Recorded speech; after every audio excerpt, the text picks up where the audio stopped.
আসসালামু আলাইকুম ওয়া রাহমাতুল্লাহি ওয়া বারাকাতুহু। আলহামদুলিল্লাহ, আজকে আপনাদেরকে একটা নতুন জিনিস আমি দেখাচ্ছি। নতুন নয়, এটা প্রত্যেক জায়গাতেই আছে। আমাদের বাজারে একদম টাটকা এবং কি বলবো, সুন্দরবনের কাঁকড়া বিক্রি হয়। সেই কাঁকড়া এখন আমি কিনে নিয়ে এসেছি, রান্না করে খাওয়া হবে।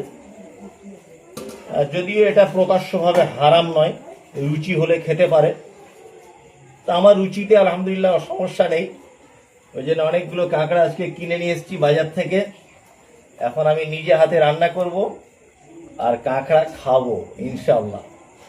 যদিও এটা বিভিন্ন ইমামগণের মতে বিভিন্ন মত রয়েছে, যেমন ইমাম আবু হানিফা রাহিমাহুল্লাহর মতে হচ্ছে কাঁকড়া খাওয়া মাকরুহ, কিন্তু অন্যান্য ইমামগণ বলেছেন যে এটা সামুদ্রিক প্রাণী, যেমন আমরা চিংড়ি মাছ খাই বা অন্যান্য মাছ যেমন খাই তেমন প্রাণী, ওই জন্য খাওয়াতে কোনো সমস্যা নেই, রুচি হলে খেতে পারে। এর আগে আমি 2-3 বার খেয়েছি, দীঘা বেড়াতে গিয়ে। তা আজকে অনেক দিন থেকে মাদ্রাসার সব শিক্ষকদেরকে বলছি যে কাঁকড়া খাবো, কেউ রাজি হচ্ছে না। তো আমি উদ্যোগ গ্রহণ করে মোটামুটি কিনে নিয়ে এসেছি। আলহামদুলিল্লাহ, এখন রান্না করব, খাবো।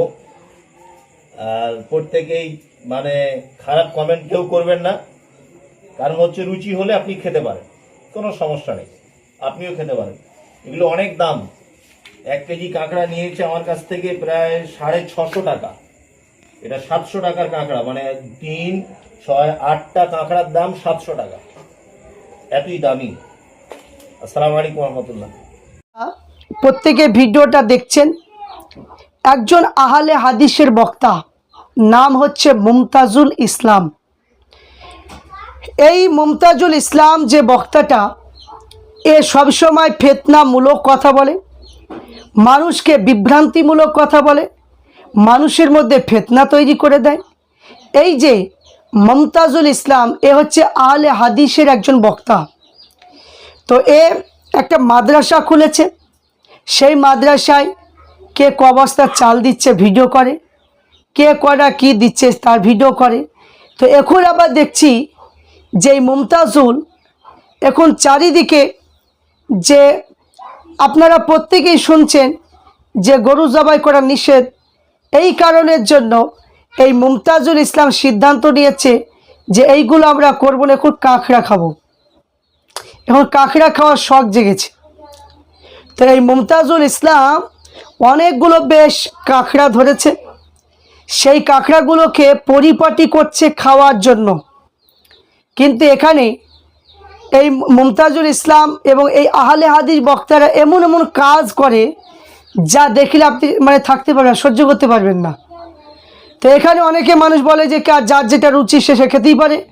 ইসলাম ধর্মে কিন্তু এরকম নিয়ম নেই যে আমার রুচি আছে বলে যে আমি যে কোনো জিনিস খেয়ে ফেলবো, এটা কিন্তু ইসলাম কিন্তু অনুমতি দেয়নি।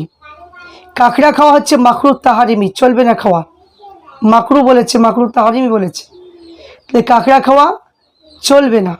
কিন্তু আপনার যদি রুচিতে যদি আসে যে আমি খাবো, কিন্তু আপনি খাচ্ছেন, কিন্তু এটা আপনি নিজের গায়ের জোরে খাচ্ছেন, আপনি কখনোই কিতাব মেনে চলছেন না। তো এখানে আপনারা দেখতে পাচ্ছেন কাঁকড়াখোর বক্তা, আবার দেখা যায় ডাবচোর বক্তা, অনেক রকমের বক্তা পাওয়া যায়।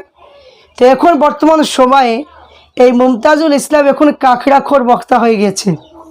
তো এই মালটা বলে যে ঈদে মিলাদুন্নবী করা একবারে পচা বেদাত। এই মালটা বলে যে কাঁকড়াখোর, এই কাঁকড়াখোর ফেতরাখোর, এ আবার বলে যে ঈদে মিলাদুন্নবী করা একদম চলবে না, ঈদে মিলাদুন্নবী করা একদমই বেদাত। তা আমি বলবো যে এই সমস্ত কাঁকড়াখোর বক্তাদের কথা যদি আপনারা শোনেন, তাহলে দেখবেন আপনাদেরকেও বলবে যে আপনারা খান, কাঁকড়া খেতে খুব ভালো লাগে, মুসমস করে, খুব সুন্দর, খান, এইরকম কথা বলবে দেখবেন।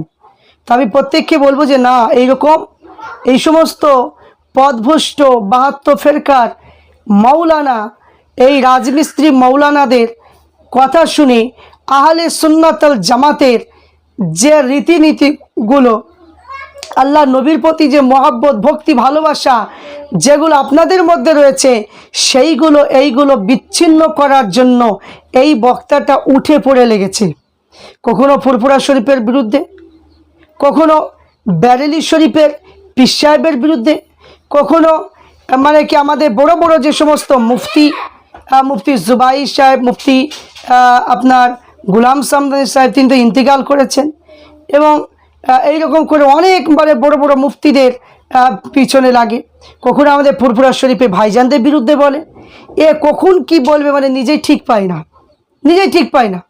তো আমি প্রত্যেককে বলবো এই সমস্ত কাঁকড়াখোর বক্তাদের কাছ থেকে দূরে থাকুন, কারণ এটা হচ্ছে কিয়ামতের আলামত। এরা ঈমানকে নষ্ট করবে। আল্লাহ রসুল বলেছেন যে আলেমরা আগে মানুষকে জান্নাতে নিয়ে যাবে, আলেমরা আগে মানুষকে জাহান্নামে নিয়ে যাবে। তো এই যে তার নমুনা এখন বুঝতে পাচ্ছেন।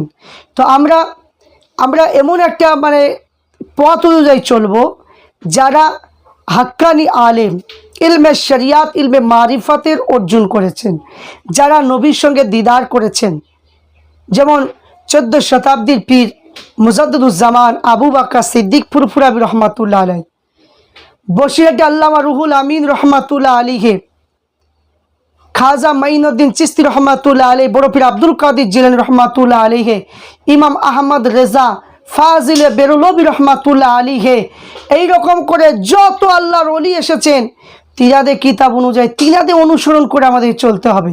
কারণ বর্তমান সময়ে এখন আলেমের যা ইলিমের যা দৌড়, এরা শুধু পথভ্রষ্ট করার চেষ্টা করছে।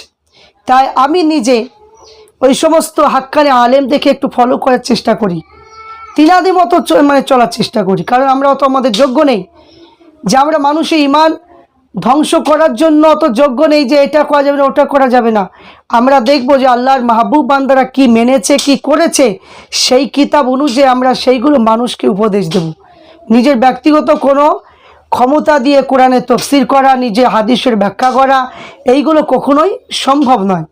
কারণ যা কিছু করার আগেই তিনারা করে দিয়েছেন, সেই কিতাব অনুযায়ী আমাদেরকে আমল করতে হবে।